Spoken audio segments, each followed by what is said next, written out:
so honored to just, I've been spending time with them because I'm Janine's boyfriend, so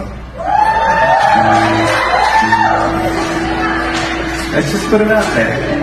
Okay. Marami ang kinilig sa pag-amin ni Jericho Rosales na boyfriend siya ni Janine Gutierrez.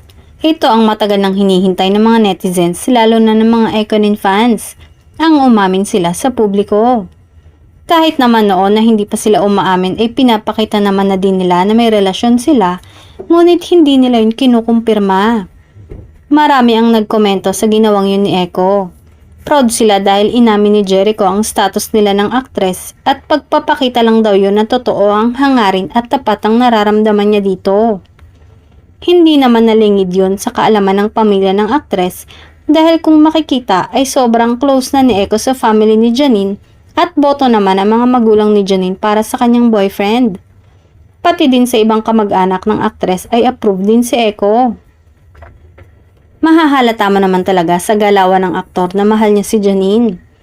Kahit busy si Jericho at hindi nakakasama sa mga event na dinadaluhan ni Janine, ay nagbigay naman ito ng oras sa kanyang girlfriend sa panahong kailangan siya ng aktres.